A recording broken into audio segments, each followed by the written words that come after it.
అస్సలు ఎక్స్‌పెక్ట్ చేయలేదు ఇంత బాగా వస్తుందని. ఫస్ట్ టైమ్ చేశాను పన్నీర్ దమ్ బిర్యానీ. చాలా బాగా వచ్చింది. రెసిపీ చూపిస్తాను. పన్నీర్ పీసెస్‌లో సాల్ట్, ధనియా పౌడర్, కారం, గరం మసాలా వేసి మిక్స్ చేసి 10 మినిట్స్ పక్కన పెట్టుకోవాలి. 3 గ్లాసెస్ బాస్మతి బియ్యం క్లీన్ చేసుకొని 20 మినిట్స్ నానబెట్టుకోవాలి.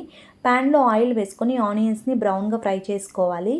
రైస్ కుక్ చేసేకి వాటర్లో బిర్యానీ స్పైసెస్, ఉప్పు, అల్లం వెల్లుల్లి పేస్ట్, కొద్దిగా పుదీనా వేసుకొని వాటర్ బాగా మరిగాక రైస్ వేసి 60% ఉడికించుకోవాలి. పన్నీర్ పీసెస్ని కూడా ఫ్రై చేసి రెడీగా పెట్టుకోవాలి. దమ్ పెట్టేదానికోసం నేను కుక్కర్ తీసుకున్నా. అందులో నెయ్యి, నూనె వేసి వేడయ్యాక బిర్యానీ స్పైసెస్, అల్లం వెల్లుల్లి పేస్ట్ వేసి పచ్చివాసన పోయే వరకు బాగా వేయించుకోవాలి. పచ్చిమిర్చి, టమోటా, ఉప్పు, పసుపు వేసి బాగా మగ్గించుకోవాలి.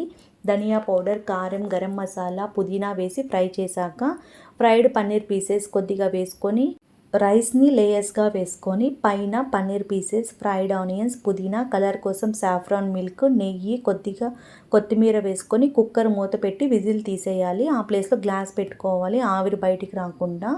7 మినిట్స్ హై ఫ్లేమ్లో, 7 మినిట్స్ లో ఫ్లేమ్లో కుక్ చేసుకుంటే రెడీ అయిపోతుంది. ఓకే, అయితే మళ్ళీ కలుద్దాం.